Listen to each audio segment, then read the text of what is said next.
podcast. How are you? Hey, Olivia, nice to meet you and great to be on the podcast. It was a pleasure to get invited. My absolute pleasure. It's good to have you here.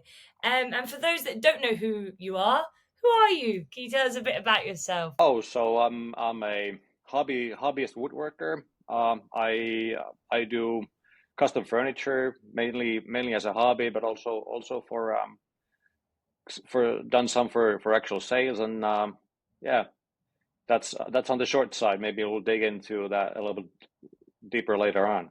Yeah, amazing. And where are you based? So you're in Finland. Where are you in Finland? Yeah, I'm in Finland. The city is called Oulu. It's sort of geographically on the middle parts of Finland.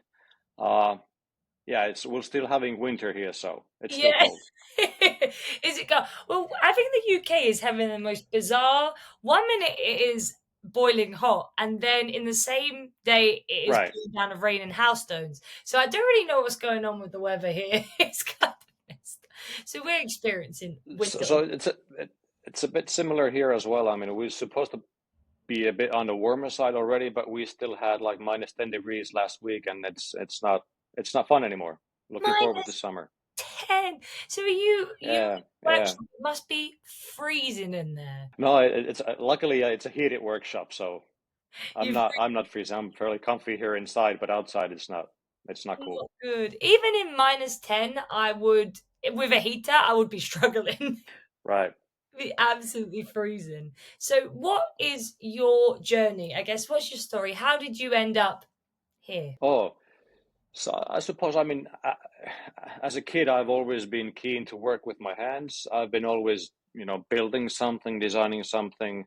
I've done metalwork, woodwork, and for some reason I think wood is more suitable to my style of working. As a kid, I've always built things, even sewing and stuff like that. And eventually, when you get big enough, you stop having some money to buy some tools, and you're able to start building actual furniture. But I just love to create, so I suppose that's why I'm here. Yeah, because my next question was why woodworking, and I guess that's it. It allows you to be creative and to build what you want. So, if you Yeah, so wood to me is as yeah like as a material, it's more, at least for me, it's more malleable than steel, and it's easier to build stuff that you actually need. At least for me, I still, some of my furniture still include like metal frames or like tables. They might have metal legs, but mainly on the woodworking side. So and have you had like any other? Have you always been a woodworking hobbyist, or on the side, have you got skills that you've got from other jobs that have made woodworking, like enhanced your woodworking? Would you say? right. So I guess my paying job still currently, hopefully that'll change in the future, but it's still currently, I'm a CTO of a software company. Okay. So it's on the other spectrum of things. Yeah. Even though I kind of think that writing software is kind of creative as well, but not I'm so from a training point of view or school wise, I mean, not really. Woodworking is something I've picked up as uh, uh, just by doing and learning by myself. Amazing. So you haven't gone to like any training, any schools. It's just you've you've picked. Oh my god. Yeah, Okay. Okay. yeah. What would you have any tips for someone who wants to get into woodworking like that? Where would they start if they don't want to go to schools or they just want to get into it? Just start doing. I think, I mean, for me the process is I get a vision. I want to, maybe build a chair or a table, and then I try to envision it so that it becomes a functional thing. I try to look at the steps needed to create it, and just only recently I started doing like CAD designs for furniture that I actually build, so to get measurements and stuff like that a little bit more on the ballpark. But my tip is just start doing, experimenting, and see what works. Main thing is that you do things. That's Oh, the only way to learn. yeah. So just get into it. And suppose like YouTube's Yeah, free yeah, get into it. like that as now, and things like your own social media and Instagram and TikTok, they're Yeah. really really handy to give you tips and stuff to get going. Oh So yeah, oh yeah. yeah, I can imagine. And you're part of that now.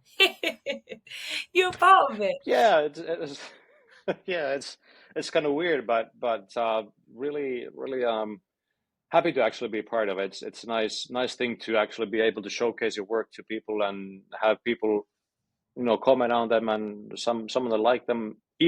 So it's great. Yeah, exactly. So I've seen bowls, I've seen vases, I've seen chairs, I've seen benches, but what's been your favorite project to make? Oh, It's a gosh. tough one. You can have multiple projects. I think the last one that I made for myself was a sort of a round sofa table. I like the design that it ended up being. I had a couple of iterations on it. Um, it'll probably in the future turn into something else. Like I have already a vision in my head for another kind of a sofa table, but I really like that build. But I also have um, a table that I made for a friend of mine. That was pretty interesting to make as well. And currently, I'm sort of planning out, at least in my head, my own new dining table. So that's going to be fun to build My gosh, eventually when I get to it. how many seats has your dining table got to be? 6. Six. Okay, so it's going to be a Yeah. What's the biggest thing you've made? Will that be it? So probably currently the biggest one is the dining table that I have. It was a Yeah. previous. It's not featured in any social media, but it's about the same dimensions. Yeah, Yeah. but it's starting to get dull, and I have an itching for making another one. So And when you get that itch, it must be scratched. The creative oh itch. yeah, oh yeah. And you must get it all the time. Do your friends and family of I think you just sit there often ask you to build them stuff? Do you get that a lot now? I actually do. So the most thing that is usually people just ask for advice. I mean, how would you do this? And I need to, maybe sand this or fix that chair or something. And they just ask, how would you go about it? And I'm glad to give advice. I mean, if I, it's not, I mean, it's not that often, but still, it's glad to be able to help people. And sometimes people say that okay, they need this kind of a cabin, and I said okay, let's look at it and see what it actually takes to build, and then we sort of talk about it. And usually I get to build things, but sometimes I just or then customers shy away. But I'm trying to sort of transform this hobby into a semi kind of a business eventually, maybe in I don't know 5 years time or something. It's Yeah. going to be a longer journey, but I do enjoy, you know, making designs for people, even if they don't end up buying them from me. Amazing. And it must be how do you go about turning your passion into a business? I suppose it's a very long process. Yeah, yeah, it's definitely a long process. At least for me, I mean, some probably do the overnight leap.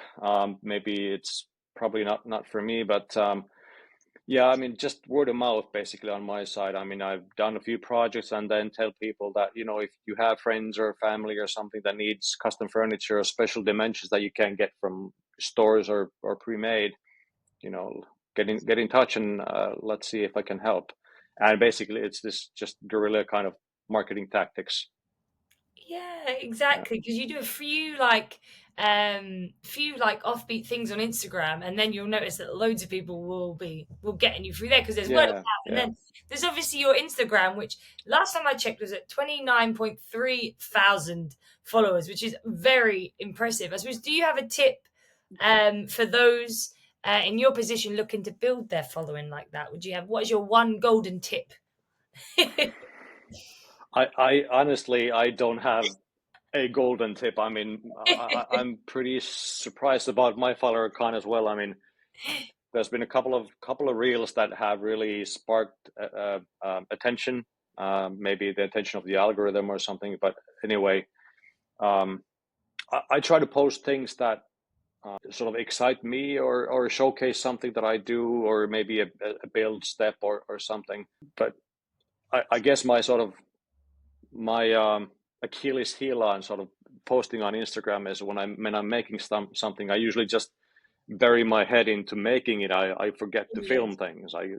Different camera angles, and I just you know push on building it, and then I realized that forgot to actually film the part of it, the actual build process. So, but live and learn.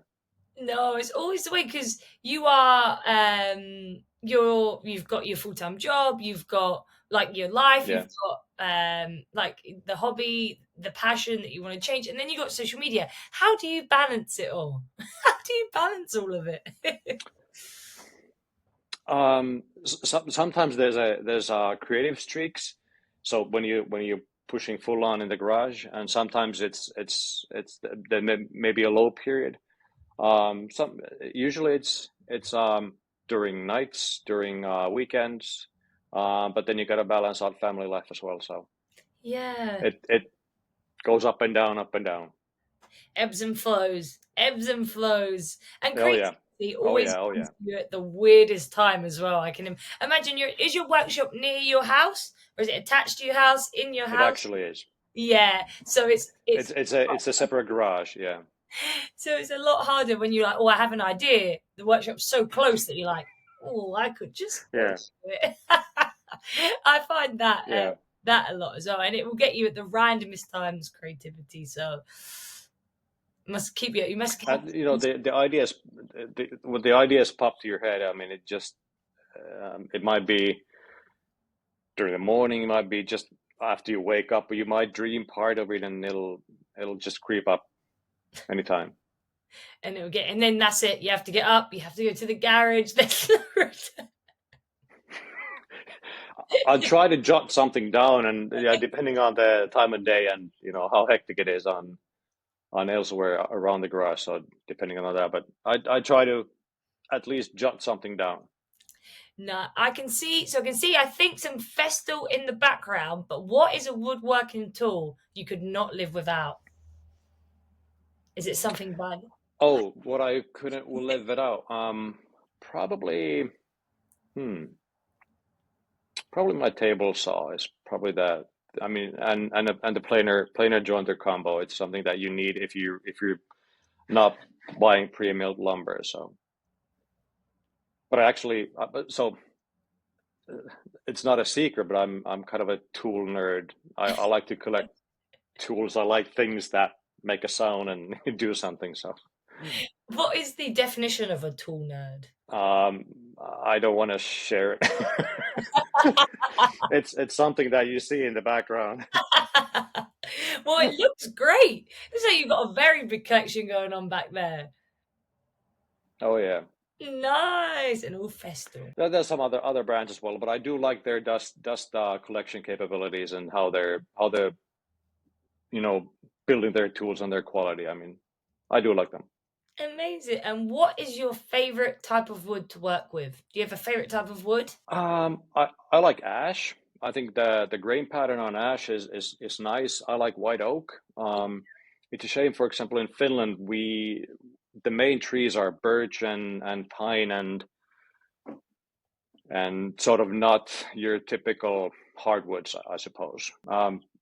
Ash and white oak are probably my favorites. Nice. And so you do a lot of wood turning. Do you have a preference? Do you prefer the wood turning side, making the bowls, making the vases, or do you prefer making the chairs and the wood crafting? Do you have a preference? Um, Not really. I mean, I have a couple of sort of bowl ideas in my head, and once I get done sort of with my current project backlog, I'll probably turn something. Yeah. I do really like both. But I suppose if I really had to pick and choose, I'll probably stick with building tables. For some reason, that's something that I do like. If I Yeah. had to actually pick and choose from one either, but I love them both. Amazing. And I suppose this is going to be, I've asked Pierre from the Swedish Maker, I've asked Jesper Makes, and I Right. wonder if we may finally. So, are there, because we're doing, I suppose, a bit more of an international uh, series, a few episodes. And is there anything specific to woodworking in Finland that wouldn't apply elsewhere in the world? So, are there any traditions in Finland, woodworking wise, or we've yet to discover one? So, you could be the first. Oh, and it's okay if there isn't any.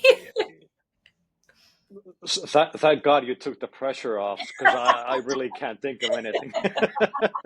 We'll Google it. I keep saying after each one, right, I'll Google it, but I still haven't come across. There must be something, um, something that is slightly different because, but we can't figure it out yet.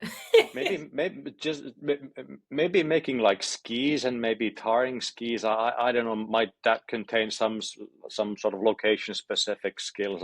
I don't know. Maybe, and you're definitely probably used to working in more colder conditions as well, adapting to the cold. That's for sure. That's for sure. Yeah. And what are the benefits of woodworking for you? How would you say wood craftsmanship helps you? So I think it at least for me it teaches like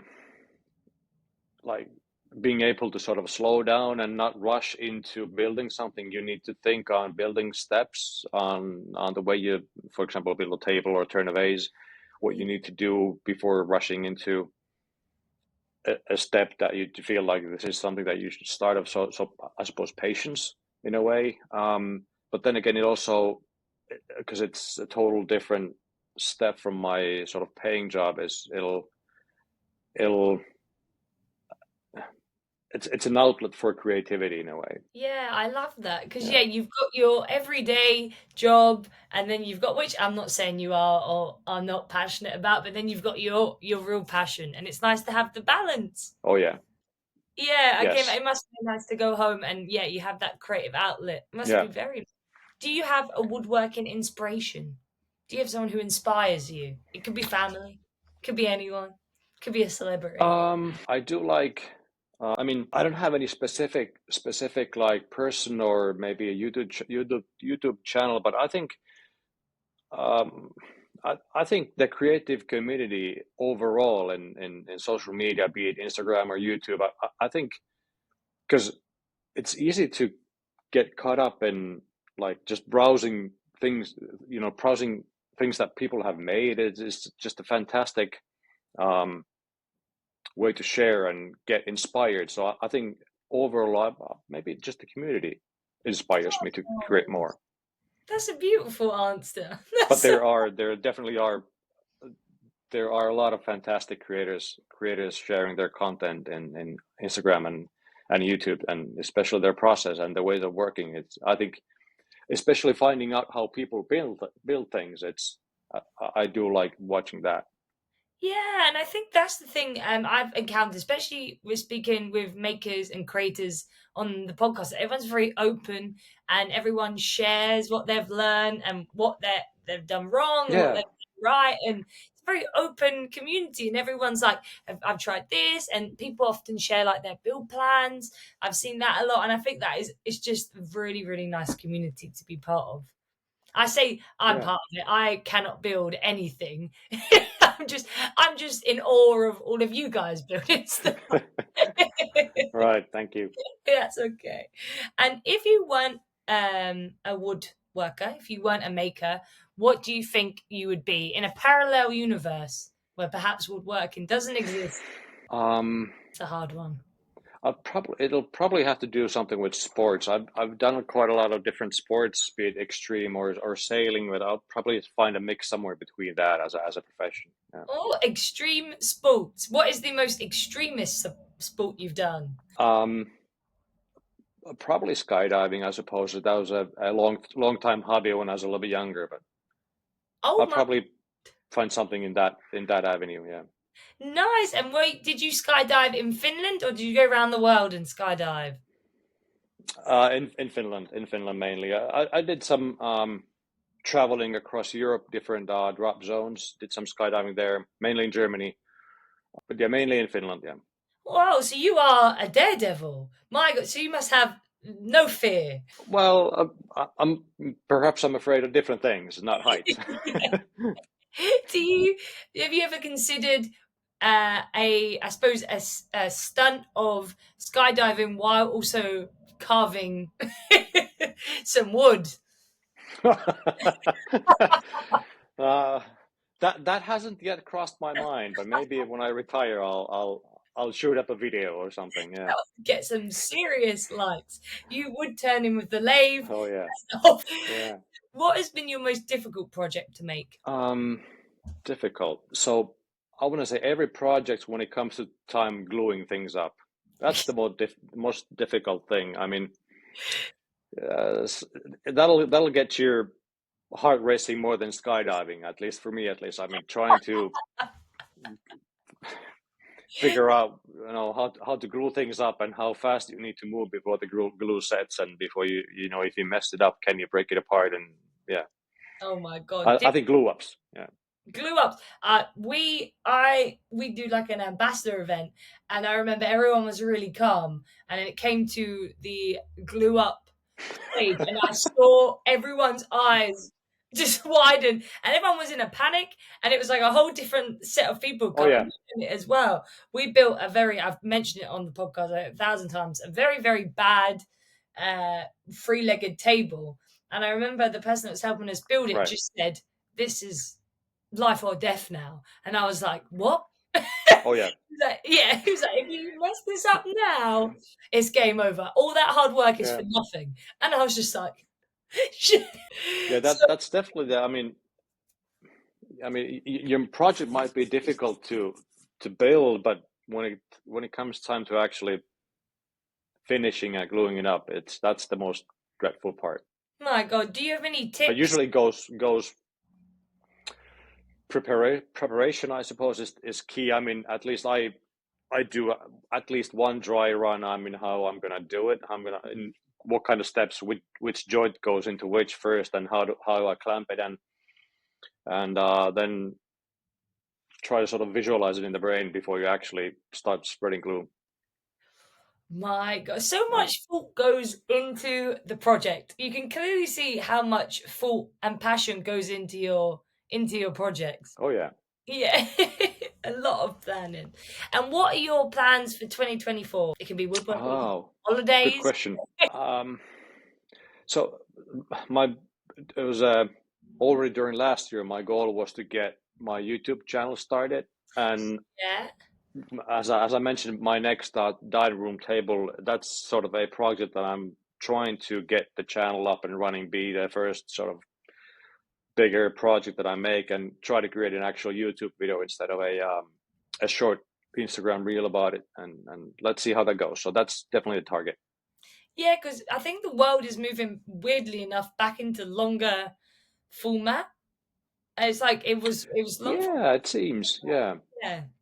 YouTube is coming back. Yeah, so yeah, I think um, at least the content that I like to watch is somewhere around between 20-30 minutes, that you actually get to see the sort of every stage a bit on the build, and then you get to see the final product. And I think at least for me that's rewarding. So let's see.